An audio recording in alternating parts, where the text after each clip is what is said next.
La última vez que estuvimos hablando con el maestro Marcial García, yo le decía al comenzar en la entrevista que vivimos en un mundo hermoso, yo diría hermosísimo. Quisiera que todos ustedes, inclusive los que nos ven fuera de España, vinieran a conocer Moratalla, por ejemplo, donde estamos grabando, un lugar donde la naturaleza es increíble, realmente increíble y digna, muy digna de visitar. Dentro de unos días vendrá una sobrina y un sobrino desde Montevideo, Uruguay, y se los traeré entonces para que conozcan esta zona del noroeste de Murcia que es realmente esplendorosa. Pero también les decía que el mundo tiene un gran defecto, y ese gran defecto es el hombre que lo habita.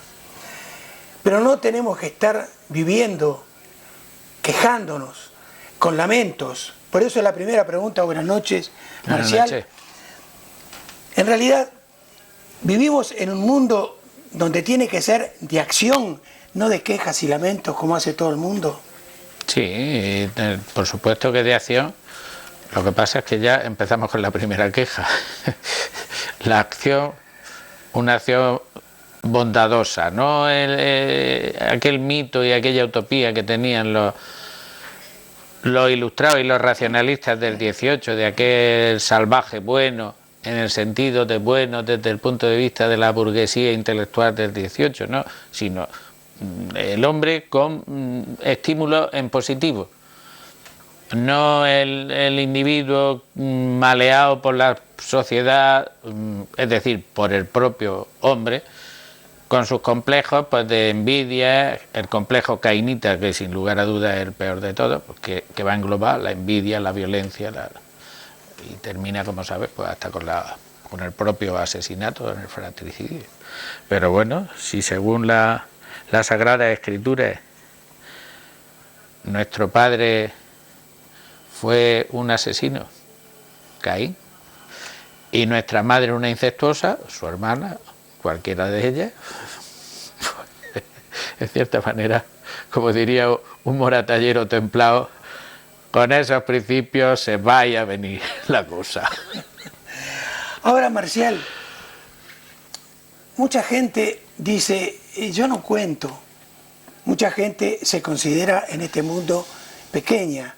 Pero yo te preguntaría, mucha gente, entre comillas, pequeña, viviendo en lugares pequeños y haciendo pequeñas cosas, ¿pueden cambiar el mundo? Por supuesto que sí, los grandes movimientos de la humanidad a cualquier tipo. Fundamentalmente cuando hace un movimiento de carácter social pero con una carga filosófico-religiosa, pues tú piensas que el cristianismo en sus orígenes pues tuvo su expansión como tal punto diferenciador del judaísmo de aquella época en una aldea miserable, de una provincia miserable, de una colonia miserable que era Judea o Palestina. Y fíjate, en cuestión de... estamos hablando que si sobre el año 30, que comienza la vida pública de Cristo, y la acción inmediata sobre el 34 y el 36 de los discípulos, que empieza a expansionarse, pues llegamos que en la época de Nerón, que muere, se suicida en el año, no recuerdo si en el 64 o en el 66, es decir, en menos de 30 años después, de aquella aldea miserable, de aquella provincia miserable, de aquella colonia miserable, estaba incluso en el palacio del propio emperador. ¿Qué es lo que ha pasado? Pues el mensaje es lo suficientemente sencillo, atractivo, comprensible y necesario para que se difunda. Y claro, no solo ese, el mismo Islam, que también participa como participaba el cristianismo en sus orígenes, de unas formas en las que va incluida las formas de vida y las creencias religiosas y todo. El profeta tiene que salir huyendo de la ciudad de la Meca en el año 622.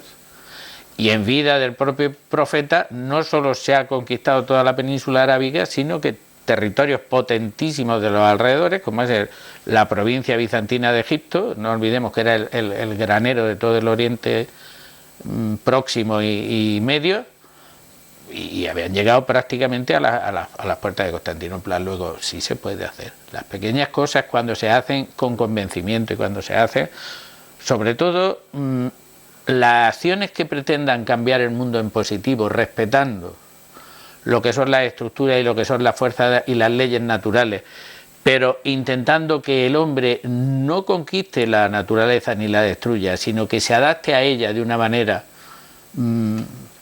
digamos práctica y beneficiosa tanto para la propia naturaleza, porque la acción del hombre a veces puede ser muy beneficiosa para la naturaleza siempre y cuando no interfiera en exceso sobre ella.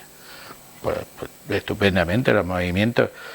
Pues mira, ahora mismo hay unos movimientos sociales extraordinarios, junto con movimientos sociales execrables, como dentro, por ejemplo, del mundo islámico, pues está ese yihadismo fanático, o impregnado en buena parte por el wahabismo, que es una doctrina dentro del propio Islam, que es terrible, y dentro del occidente occidental, pero grullada que acabo de cometer. Bueno, en el mundo occidental que llamamos primer mundo, pues ese capitalismo salvaje que pretende revitalizar los principios del liberalismo económico más despiadado, y al mismo tiempo los criterios mercantilistas y al mismo tiempo los criterios de imperialismo más absoluto, que no es el imperialismo del dominio político, sino el imperialismo del dominio de las ideas y del dominio sobre todo económico, pues terrible.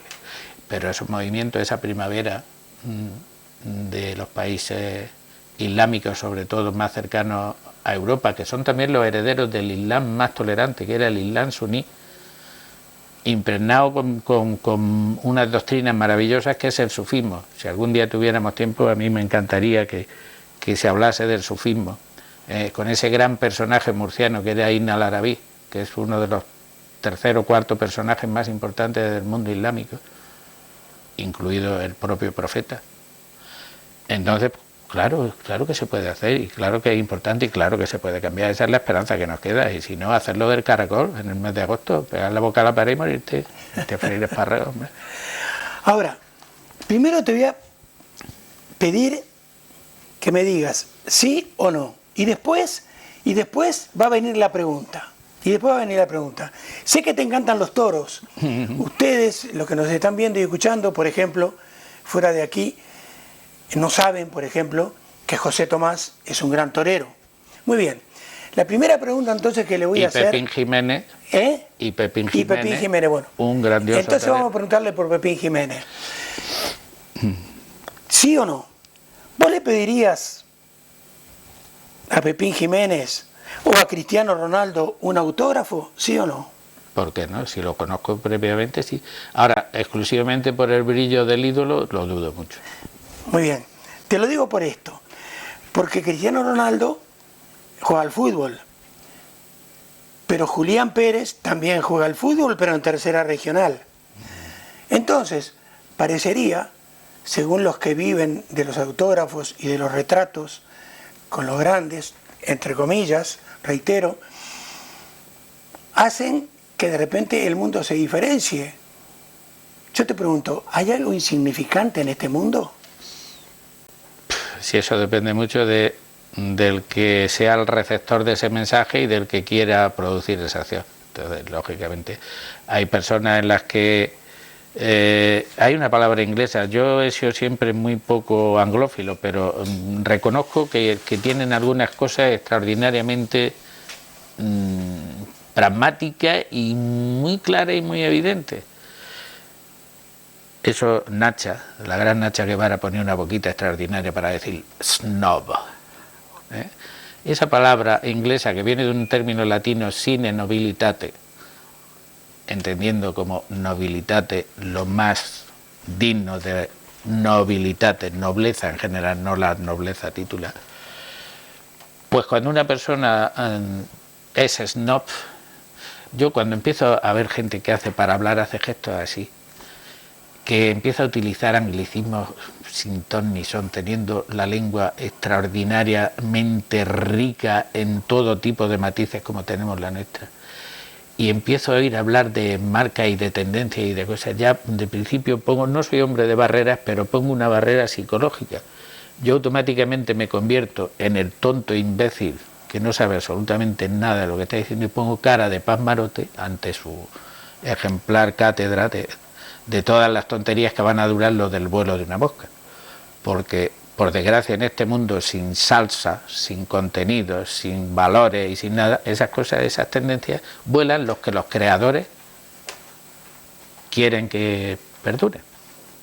Y como lógicamente lo que se pretende consumo, porque ese tipo de personas lleva enmarcado un tren de vida en donde detrás de ese tren de vida están toda una serie de cosas. Yo, sabes que lo hemos comentado más de una vez, pues lógicamente por mis raíces culturales y por mi mediterraneidad soy un enamorado, un adorador del vino.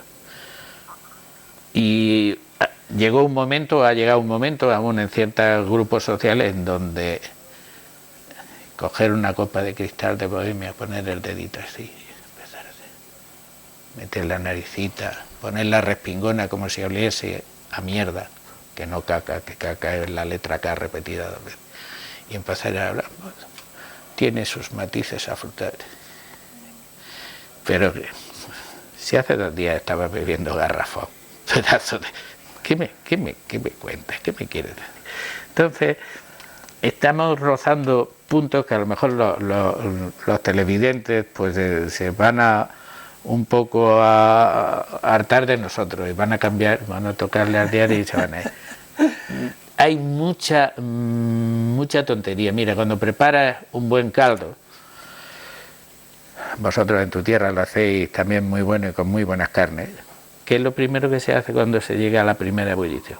Empezar a espumar, a quitar todo eso que anda flotando ahí, que entorpece, que enmaraña y que además da mal sabor al guiso.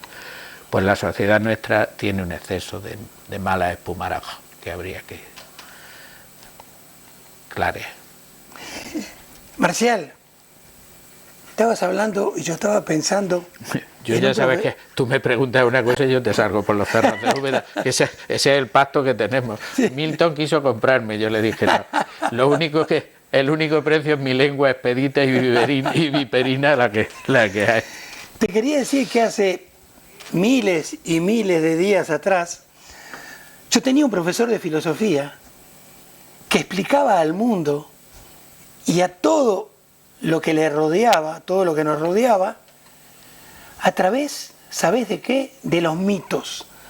¿Los mitos son cosas del pasado? El mito es, como su propio nombre, su propia etimología griega significa, lo que es decir, una especie de síntesis de determinados deseos, de determinados miedos, de determinadas fuerzas, de determinadas cosas, en donde se han personificado con una leyenda para hacerlo más asequible a esta pobre mente que tenemos en la cabeza y no todo. ¿Vale? Pues sí, entonces efectivamente el mito y los mitos clásicos, si yo en mi escuela siempre lo hago. Algunos padres, podrías contarle a los muchachos otra cosa en vez de andar sobre las mitologías, pero es que el principio de nuestra cultura anda sobre mitos y es muy bueno conocerlos porque recuerdas que se dice que en la entrada del santuario de Delfos, que siempre se ha considerado como el centro del mundo, el ónfalos, el ombligo, la sede del dios Apolo, y no olvidemos que Apolo es el dios de la luz, el dios de la música, el dios de la filosofía y el dios de la inteligencia y el dios de todo lo perfecto, una palabreja griega que se llama euritmia, que significa los buenos números, no los de la cuenta bancaria, que es el otro, sino los buenos números de la proporción. Y entonces, pues esos mitos nos van a explicar todas las grandes cosas. En ese templo había una inscripción que en nuestra lengua decía en imperativo, es decir, como orden: conócete a ti mismo. Y cuando te conozcas a ti mismo, intenta empezar a conocer lo que te rodea.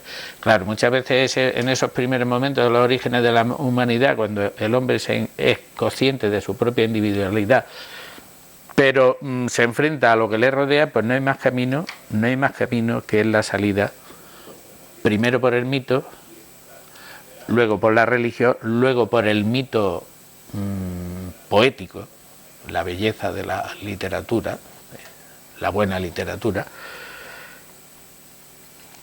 la filosofía, la matemática, que es una filosofía pero de números. Entonces esa es la salida. Ahora, yo en aquella época me acuerdo, siendo un pibe, como dicen los argentinos, o un botija, como decimos. Botija, sí. Llorar botija. Esas macanas que los hombres no lloran. Yo estaba en contra de lo que decía el profesor de filosofía, reitero, era un botija, porque yo pensaba que los mitos son creación de las culturas primitivas. No, el mito es el caldito espumado del que hablábamos antes. El hombre no encuentra una explicación del viaje de la sucesión del día y de la noche. Y según qué cultura, pues se han inventado, mira, dentro del mundo egipcio, esa maravillosa civilización con tanta y tan terrible incógnita. Terrible no en el sentido malo de la palabra, sino en el sentido bueno. Es decir, si el mundo de la cultura egipcia alguna vez se lograra aclarar ciertos enigmas, posiblemente se tambalearían todos los esquemas filosóficos, mentales y religiosos de nuestra cultura. Pues cuando tienen que explicar esa sucesión del día y de la noche, que lógicamente el faraón va a ser la representación de eso tan importante que recorre la bóveda celeste durante el día, que es el sol diurno, pero también de ese terrible mundo que para el que da la vida y el poderoso, que es el Ra, el dios del sol, por la noche desaparece y se lo traga la gran serpiente Apophis, el que es el caos. ¿Qué es ese mito sino el decir la evidencia está aquí? No conocemos los resortes, cómo funciona ese maravilloso reloj, pero yo me lo tengo que explicar. ¿Y cómo me lo explico? Pues así. Ahora, en este mundo marcial hay mucho paradigma. Entonces, la gente que lo habita, ¿es posible que piense o viva sin cumplir los paradigmas? El problema fundamental es que el 90 y mucho % de la población del mundo no piensa. Ha cedido esa facultad maravillosa que es la que nos diferencia del resto de los seres vivos, o bueno, más acusadamente, porque yo pienso, otra vez valga la redundancia, de que piensan otros seres vivos también. Y por desgracia eso o lo han aparcado o lo han cedido, o lo han mal vendido, que también hay desalmados, es decir, gente sin alma que lo han vendido. Por el plato de lentejas, como vendió Saúl su primogenitura, o por cualquier otra de las múltiples circunstancias que hoy día modelan y modulan la manera de pensar de la gente. Entonces el problema está en que esa gente no piensa. Si pensara, por supuesto que el mito estaría. El mito estaría porque es una manera incluso bonita. Ya te he dicho que una de las últimas etapas del mito es cuando se convierte en mito poético, y entonces es maravilloso, maravilloso. Ahora, todas las ciencias que avanzan a pasos agigantados día a día, la ciencia de la salud, del ambiente, bueno, de la educación, en fin, todas las ciencias ayudan realmente a explicarnos certeramente el mundo en que vivimos. A esa minoría tan pequeña que te he dicho de los que piensan, sí. Y si del todo no, porque si del todo no puede ser, porque el día que algo sea del todo se habrá llegado a la perfección y por lo tanto el mundo que conocemos se habrá acabado, pero ese es estar en el buen camino. Si tú, como yo muchas veces le explico a mis niños, tú estás en Moratalla y quieres ir a Caravaca, que en línea recta son menos de 13 kilómetros, pues lo lógico es que te vayas por el Palo Verde, porque es la mejor carretera, o por el Caracolico, como dicen en Caravaca, o Caracolillo, como decimos nosotros, que aunque hay un poco más de curva es la carretera de toda la vida. Pero yo puedo ir perfectamente a Caravaca por Shanghái y por Honolulu. Pero sería del género idiota, salvo que me sobrara el tiempo y los dineros. Es decir, si tuviera que ir a comprar pues un paquetito de pescadito fresco, pues sería una, perdonen la palabreja, una gilipollez el hacer eso. Ahora, con todo lo que vemos a diario, Marcial, ¿realmente la humanidad se merece el mundo en que vive? Pienso que sí, no soy muy dado a los juicios, y eso es hacer un juicio. No soy muy dado a los juicios. A mí me encantan esas religiones donde sus líderes, sus fundadores, dicen que no solo está en el cristianismo, sino en otras, no juzgue y no será juzgado. Porque para juzgar hay que ser o un prevaricador, que es por desgracia lo que ocurre la mayoría de las veces, o te harías polvo el corazón, la conciencia y la inteligencia, porque estás disponiendo del futuro de muchas personas con tu acción de condena. Te estoy refiriendo a los jueces, esos que en los países de origen anglosajón llevan esos peluquines tan ridículos. Pero una persona que ocupa, como nosotros ahora mismo estamos ocupando una cátedra, no en el sentido peyorativo que algunos puedan tener, que nosotros nos tengamos por tan importantes, sino estamos en una cátedra que es una silla, en griego, y tenemos además un foro especial que están condenados, si no hacen así, ¡pic!, a escucharnos. Entonces, pues, eso es tremendo, el poder disponer así. Entonces a mí no me gusta, a mí me gusta más bien expresar mis pautas que yo tengo de intentar entender e intentar comprender ese mundo. A veces no es conveniente eso, a veces es más importante dejarse guiar sobre todo por el instinto de conservación. Porque recuerda lo de la fábula de nuestro clásico de si eran galgos o podencos, aquellos conejos que andaban discutiendo a la puerta de la madriguera. No, son galgos, no, son podencos. Y en tanto que andaban discutiendo, que ni siquiera razonando, llegaron los perros, daba igual que fueran galgos o podencos, y se los zamparon. Y nos puede ocurrir eso. Pues es que a veces no, a veces pienso. Y luego tú eres de esa pequeña minoría que hemos dicho antes que piensas, no has arrendado tu facultad de pensar. Bien o mal. Lo que sí es que en algún momento he llegado a la conclusión de que lo que realmente mueve al mundo es el hombre y su vanidad. ¿Puede ser? Sí, ya lo dijimos en alguna ocasión. Alfonso X el Sabio, que además de un maravilloso personaje, es un rey al que yo le tengo una especial veneración por razones distintas. Una de ellas por ser el patrón de la academia a la que tuvieron mis compañeros la deferencia de nombrarme.